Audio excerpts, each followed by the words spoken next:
I would now like to invite to the podium Mike Johnson from Operation Fruit Rescue Edmonton.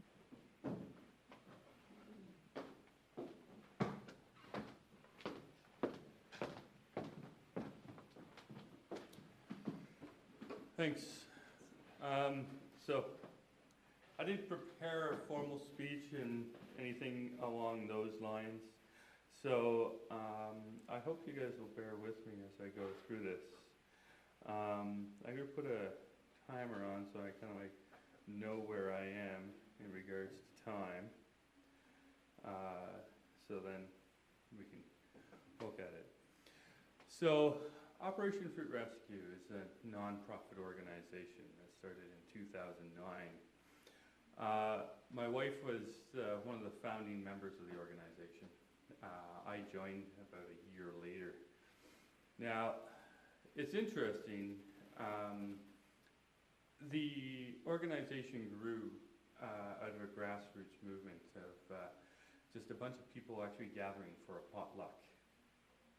And at that potluck in the summertime, people were reminiscing about the apples falling in the back alleys as they were walking down them. Now, the people who were the organizers, of course, didn't actually have their own house or an apple tree in their backyard. But they noticed everybody else had an apple tree in their backyard and noticed all the waste that was going to it. And so out of this potluck, which was actually a traditional skills potluck, where people were invited to actually come and share their knowledge of traditional skills that they had. Everything from basket weaving to my wife who was making soap at that time, to other friends who were learning how to tan hides, and going back to some of the traditional things that they wanted to actually learn. So this came out of that. People said that there was just too much fruit going to waste and they needed to do something about it. And they organized, and lo and behold, an organization was actually started called Operation Fruit Rescue Edmonton. This was started a year after, or 2 years after, Toronto's fruit project, which was called Not Far From the Tree, who is noted to be probably one of the most prolific apple rescue organizations in Canada, only followed by what I classify as the grandmother, which is the Victoria Fruit Tree Project. That organization started almost 20 years ago and collects now over 30,000 pounds of fruit annually. Our organization is quite a bit smaller. We have approximately 115 volunteers this year, which is the highest number of volunteers that we've actually ever had. And you know how volunteers go. I mean, you might have 115, but you got about 40 really committed people. And we also have growers on our list, and the growers are the fruit people who actually have the fruit trees. So how our organization works is that we actually have homeowners who have excess amount of fruit on their property and either can't pick it because they're old and elderly, or they just don't have time or don't actually want the fruit. And they sign up on our website with a specific time for our volunteers to actually come pick. And then we've got a harvest management person who manages all these incoming requests, and we put it out in an email every day for the entire growing season. And so we have about 700 houses on our list for people who actually want their fruit picked. Not all the houses actually get picked. It's impossible to get to the demand. As we get increased number of volunteers, we also increase the number of houses, because that's how it goes when you're communicating and talking with people. So I know we're talking about light, but the title of the talk, which I was looking at, was How to Build a Community One Apple at a Time. And so this is where it actually comes. It comes out of that traditional skills. It comes out of that grassroots movement, which we can actually start to actually develop and form that sense of community. And when we get right down to it, I mean, this here is a community in itself, a community devoted to worship and also like more of bettering oneself. And OFRE's community is surrounded around food. We strive to actually produce and have access for everybody to actually have quality access of food, no matter their income or their status. We have no care. It is interesting, though, that when looking at our demographics are all about 25 to about 45 in age, white, and post-secondary educated, mostly. And the reason why we started to look at this, because we really wanted to engage people who are of the lower income, because we felt that they are the people that would best serve or be served by our organization. All it takes is a little bit of time. And that's where it came out. Time. Time is valuable. For people who have post-secondary educations or people who actually have degrees and are working, typically they're working 9 to 5, they can do research in the evenings and actually spare some time to actually go pick the fruit. They're educated enough to know the difference between the chemicals that are put on current modern agriculture, and they don't want to be part of that. But what about the poor? What about the working poor, those people? Well, they typically work more than one job. They have families. They don't have any time. They don't have the time to actually spare to actually go out and actually pick any of the fruit. They also don't actually have an understanding about what is the difference between grocery store food that comes from California or New Zealand or Mexico, and what is actually growing right in their backyard. We've donated to Salvation Armies. We've donated to the food bank. We've donated to Ronald McDonald House. We've donated all across the city with the fruit that we give away. But we're constantly in a battle. And then that battle is in regards to what we actually want to do as an organization and who we want to serve and how do we actually best engage those people. And we don't really know the best way to do it. But we do know that there are people that actually want access to the local fruit and people who need that local fruit. And that's as best as we can do right now. And so the people will go and pick the fruit and we'll donate parts of it. And so we work on a quarter system. So a quarter stays with the homeowner, just in case they're old and elderly, can't pick their fruit, but still want it. Most of the time they don't. They say, get rid of it. You take it, you do whatever you want with it, just get it out of my backyard. A quarter goes to a charitable organization, as I said, like Ronald McDonald House, Salvation Army, the food bank, all those places. A quarter is divided among all the pickers who actually come on that pick. So then everybody has access to the local fruit. And then a quarter stays with inside our organization for processing. So then we can do workshops. And last year was the first year we actually opened up our pedal-powered apple crusher to just community pressings. And so every other Saturday during the summer and into the fall, from August 1st until Thanksgiving, we would actually put on a cider pressing. Come to the orchard and get your apples pressed. We'll do it, we'll show you how to do it, and you can leave with cider. Even if you don't come with apples, you'll leave with cider. Because everybody wants to share. And it's one of the things that really actually helped us out, because it was fun. People really enjoyed picking apples, meeting the homeowners, engaging with people, and engaging with like-minded people while they're actually out, picking the trees And then coming together to actually process that fruit really helps build that community that we're really striving for. A community surrounded and involved with food. And as we say, we can press one apple at a time and create that cider.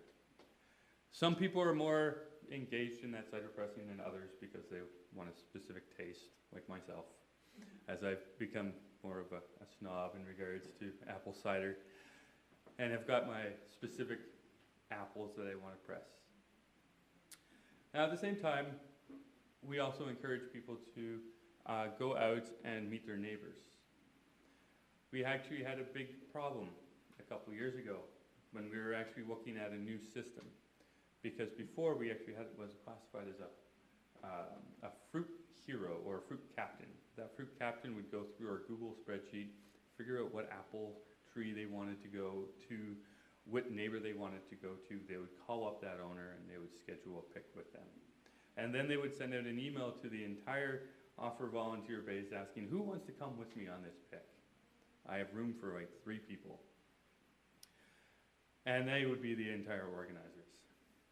But those fruit captains would get burnt out pretty quick because they'd end up with a couple hundred pounds of apples and they have no idea what to do with it. But there was more people who wanted to go on more picks. And so we changed the system. We purchased a harvest management system from Manitoba, who is also starting a fruit rescue organization called Winnipeg Fruit Harvest. And they put it on the ownership of the owner to actually schedule a pick. And then that would just be emailed out to all the volunteers. And the volunteers could then sign up, and you wouldn't actually need a fruit captain to organize all those picks. We saw our numbers increase, and the amount of poundage increased in rescue. But our sense of community kind of fell because those fruit captains were the ones organizing and being all that organizers. Now it's up to those individuals to actually organize. But by bringing back the fruit pressing at the orchard, it built sort of that community where people could actually come and then make that cider. So Operation Fruit Rescue has mission, vision, and values. They were started our organization started in 2009. Our mission, vision, and value was organized in 2012. And our values was an acronym of SCALE. This goes with sharing, connecting, access, local, and education. One of the things that's really interesting about our organization is we wanted to try to create that local as possible. So now there's new terminologies coming out of called hyper-local, right? Because being in Edmonton isn't local enough. You have to be hyper-local to your own community. You have to meet your neighbors and know exactly where your food comes from. And so this was really beneficial to us as well. I don't really want to travel to Millwoods to pick apples. I really don't want to travel to south side to pick apples. I want to pick apples in my own neighborhood, which is which I'm totally forgetting right now. Alberta Avenue is my community. And so a strong community, arts focused, with a whole bunch of apple trees in the backyards. And I could actually literally walk around and actually go knock on the doors, give them a flyer, and then pick their trees a month or 2 later. And it helped build my sense of community, that hyper-local community around my neighborhood. What's really interesting is everybody has their own sense of community.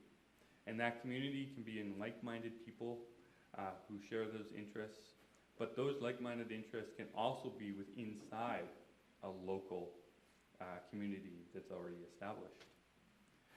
And so I find that very interesting, and one of the things I find interesting is actually right here, being right across from Park Allen.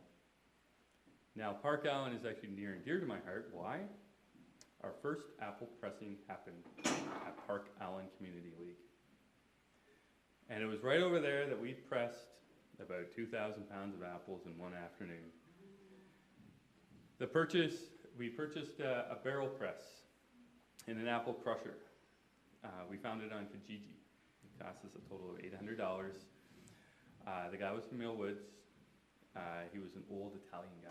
He used to make wine every year. So his doctor said, you can't drink wine anymore.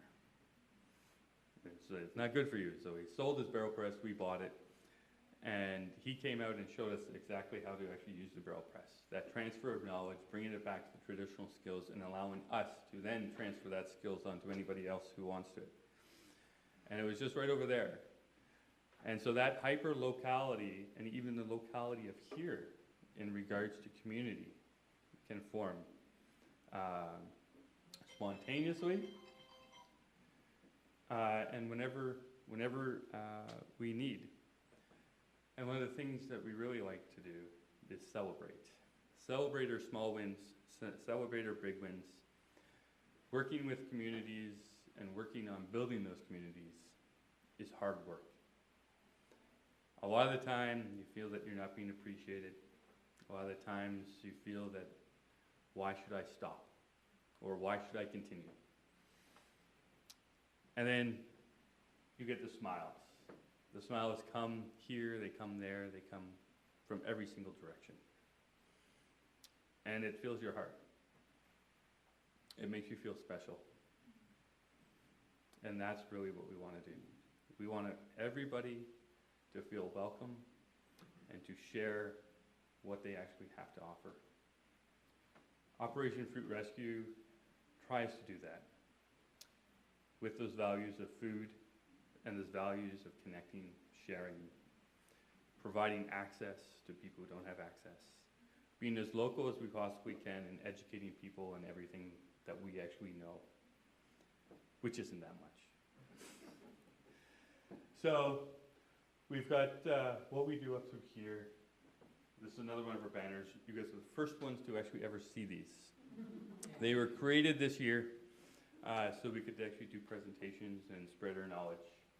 Most of these images here are actually from our orchard. We classify it as our home in Boyle Street. It's at the Macaulay School. And so we had a stone carver last year actually donate his time and actually carve out of solid granite the orchard logo into a giant piece. The city now wants us to get a permit for it. They also helped us install it. We have our hands. This was one of our first raspberry picks that we actually did as a group.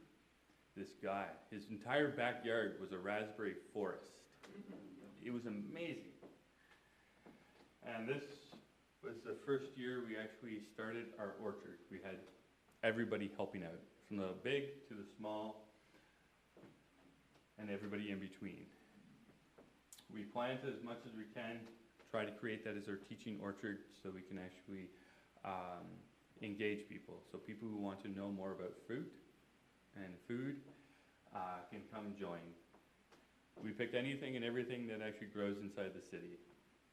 Pears, plums, apricots, apples, of course, raspberries, blueberries when we get the chance. And one of the biggest favorites are the cherries. Sour cherries make great food, great dessert. You can eat them straight up. Just remember, wait and wait. They're not ready when they're red. They're ready when they're dark red. So I think that's gone past our 15 minutes or so. I hope what I've actually said says something about our organization and what we try to get across. And hopefully you guys have a better understanding of what we do and how we do it.